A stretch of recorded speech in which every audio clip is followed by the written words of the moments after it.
2023년 7월 21일 금요일입니다. 오늘 예수님의 친언 327번째 꼭지는 마태복음 19장 27절에서 30절까지의 말씀입니다. 먼저 말씀을 함께 읽어 보십니다. 이에 베드로가 대답하여 이르되 보소서 우리가 모든 것을 버리고 주를 따라싸운데 그런즉 우리가 무엇을 얻으리이까? 예수께서 이르시되 내가 진실로 너희에게 이르노니 세상이 새롭게 되어 인자가 자기 영광의 보좌에 앉을 때에 나를 따르는 너희도 12 보좌에 앉아 이스라엘 12지파를 심판하리라. 또 내 이름을 위하여 집이나 형제나 자매나 부모나 자식이나 전토를 벌인 자마다 여러 배를 받고 또 영생을 상속하리라. 그러나 먼저 된 자로서 나중되고 나중된 자로서 먼저 될 자가 많으니라. 베드로가 주님께 여쭙습니다.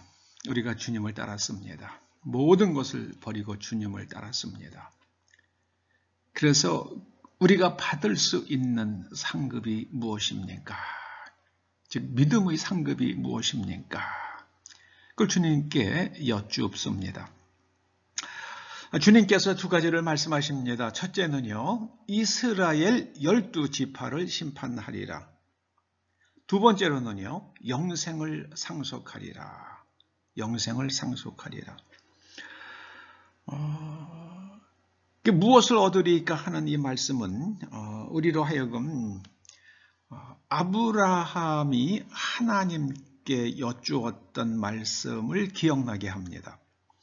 창세기 15장 1절과 2절에 있는 말씀입니다.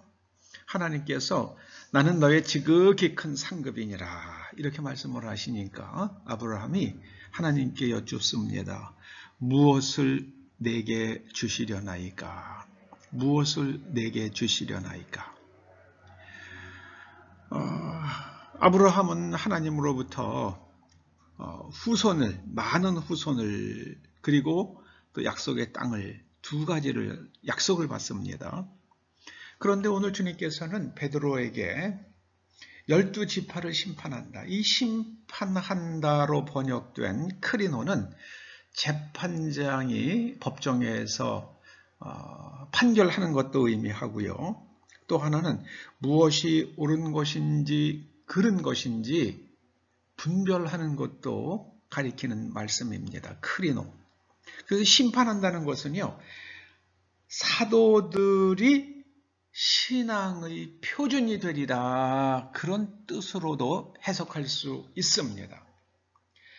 그래서 예수님 당시에는 유대인들이 예수님을 배척을 했습니다. 그 이유는 예수님의 하나님 말씀 해석이 유대인 정통적인 해석과 차원이 달랐기 때문이었습니다. 그래서 유대인들이 예수님의 해석을 받아들이기가 어려웠던 거예요. 그런데 세상이 바뀌었죠. 그러니까 유대인의 해석이 아닌 예수님의 해석이, 예수님의 말씀이 하나님 신앙의 잣대가 되었습니다. 그래서 사복음서가 정경이 되었습니다. 정경이란 말은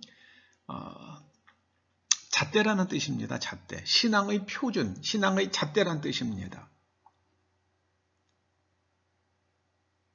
그런데 예수님께서 부활 승천하시고 나니까 제자들이 남긴 신앙의 글들이 있습니다. 사도행전, 로마서, 고린도전후서, 그다음에 요한계시록까지요. 그 신약 성경의 글들은 예수님께서 쓰신 글이 아니라 예수님을 경험한 제자들이 남긴 글들입니다. 그래서 우리는 예수님으로부터 직접 배우질 못하잖아요, 지금요. 우리들은 사도들이 전해주는 예수님을 믿는 겁니다.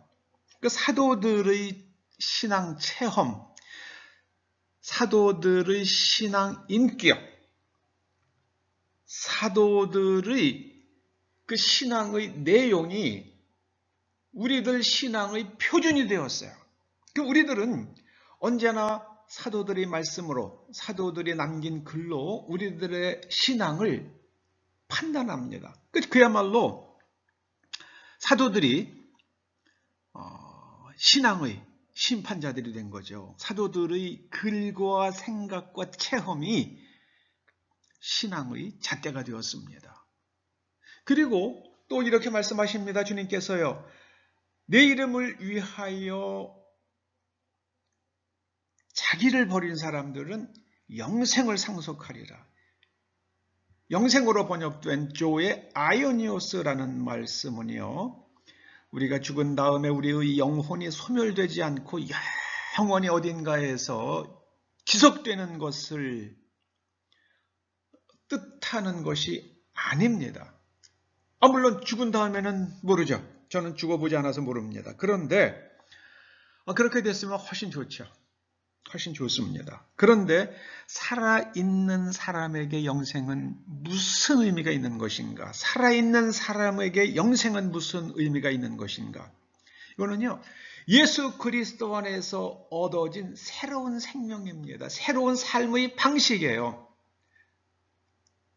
하나님 말씀을 새롭게 해석하고 하나님 말씀 그 해석을 따라서 우리의 내면 세계를 재구조화하고요.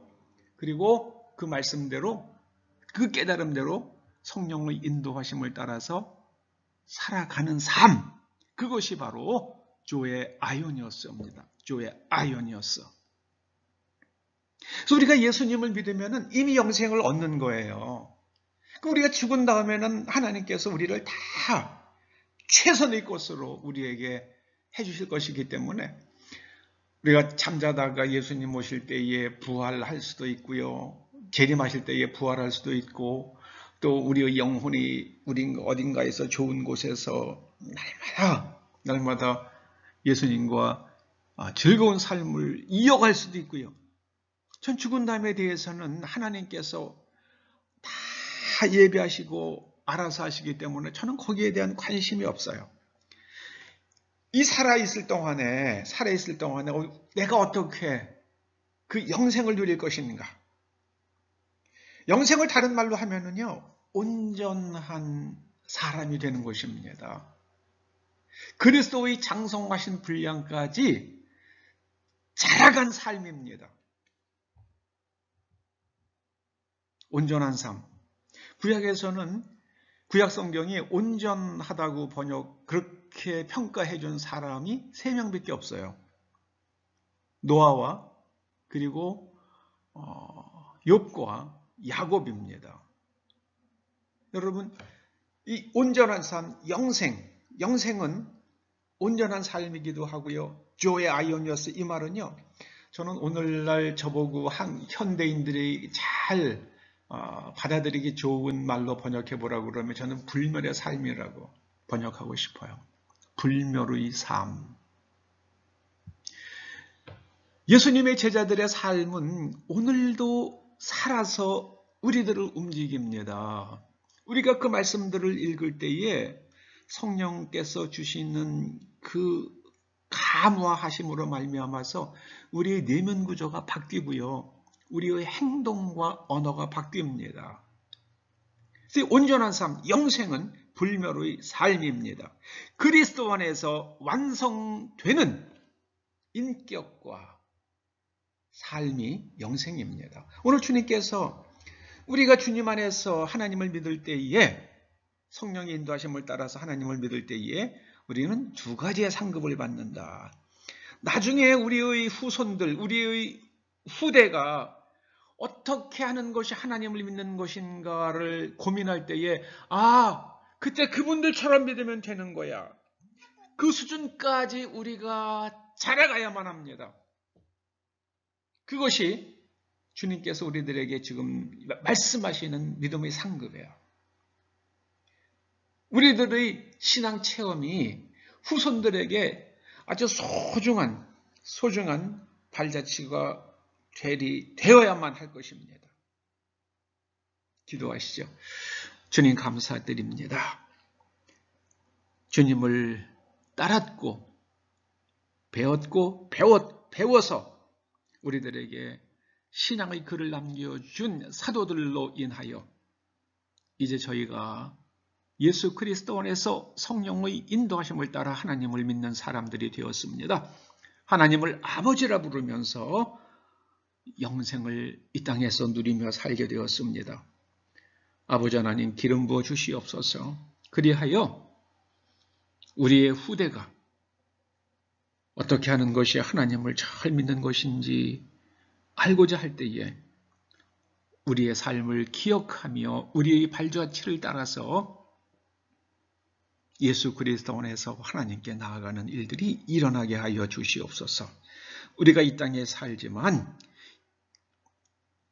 영생의 삶을 누리며 살게 하여 주시옵소서.